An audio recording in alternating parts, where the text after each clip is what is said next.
중고등학교 시절 사회계약론을 배울 때 홉스, 로크, 루소 순으로 외워야 한다고 했던 선생님의 말 혹시 기억하시나요? 저도 그때는 그게 어떤 의미인지 모르고 그저 선생님의 말에 따라 암기하기에 바빴던 기억이 나는데요. 오늘은 세 사람 중 첫 번째 인물 토머스 홉스의 대표작인 리바이어던의 내용을 살펴보고자 합니다. 준비되셨나요?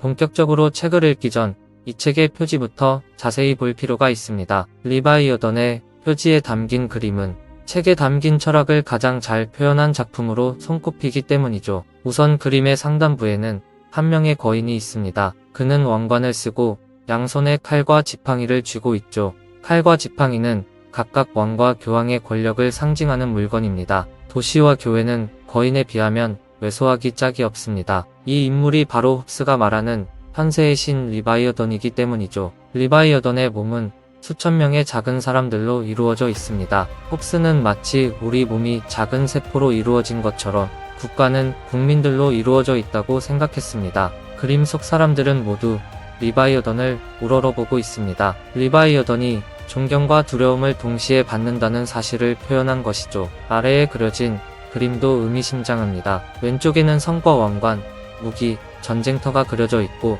오른쪽에는 교회와 교황의 모자, 신학의 철학, 문법이 새겨진 창, 종교재판의 모습이 그려져 있습니다. 이는 각각 왕국과 교회를 떠받치는 여러 장치들을 의미합니다. 다시 말해 왕국과 교회를 모두 아우르며 서 있는 존재가 바로 리바이어던임을 나타낸 것이죠. 그런데 대체 홉스는 왜 책의 제목을 리바이어던이라고 지었을까요? 리바이어던은 원래 성경에 나오는 사나운 바다 괴물의 이름입니다. 욥기는 리바이어던을 불길을 내뿜고 어떤 무기도 소용없는 바다괴물, 두려움을 모르는 모든 거만한 것들의 왕이라고 묘사하는데요. 홉스는 무지막지한 이 괴물이 국가의 속성을 잘 나타낸다고 생각했습니다. 물론 괴물과 국가 리바이어던이 결코 똑같지는 않습니다. 우선 괴물은 하느님이 만들고 사람의 목숨을 위협하는 존재입니다. 반면 국가는 사람이 만들고 사람의 목숨을 지켜주는 존재이죠. 국가는 리바이어던처럼 구성원에게 한없이 엄격하지만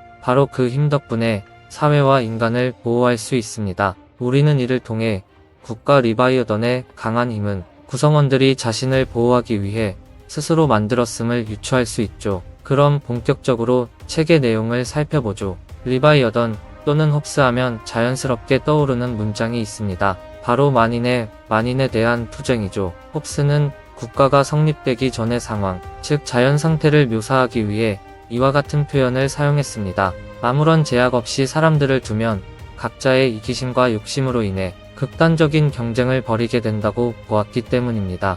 그는 인간의 본성 때문에 생기는 분쟁의 원인을 세 가지로 정리합니다. 첫째는 경쟁이고, 둘째는 불신이며, 셋째는 공명심이죠. 인간은 경쟁 때문에 이익을 얻으려고 약탈자가 되고, 불신 때문에 안전을 확보하려고 침략자가 되며, 공명심 때문에 명예를 지키려고 공격자가 됩니다. 그리고 이를 통해 우리는 이런 사실을 확인할 수 있습니다. 바로 모두를 다스리는 공통의 권력이 존재하지 않는 곳에서 인간은 전쟁 상태에 빠지게 된다는 사실을 말이죠. 물론 이 전쟁은 만인에 대한 만인의 전쟁입니다. 홉스는 사람들이 이러한 상태를 구성원 사이의 사회 계약을 통해 해결한다고 보았습니다. 이 이론에 따르면 국가는 사람들 사이의 계약에 의해 형성되었습니다. 권력은 구성원 사이의 계약을 통해 주권자, 즉 왕에게 위임한 것이죠. 왕은 법의 규제를 받지 않으며 누구도 그에게 책임을 물을 수 없습니다. 어느 누구도 아닌 자기 스스로 권력을 위임한 것이기 때문이죠.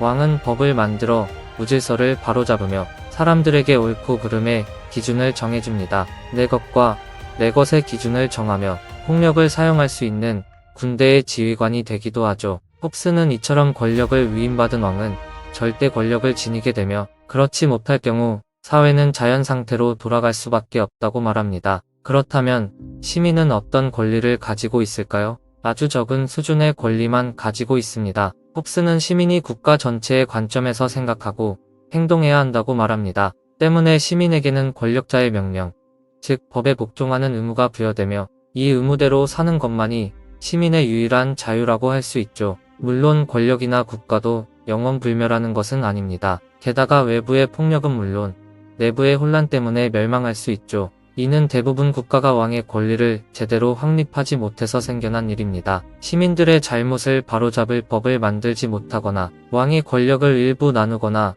빼앗으려고 하는 경우 등이 대표적이죠. 왕에게는 절대 권력을, 시민에게는 절대 복종을 요구한 것이 바로 홉스의 사상, 그리고 리바이어던의 내용이었던 겁니다.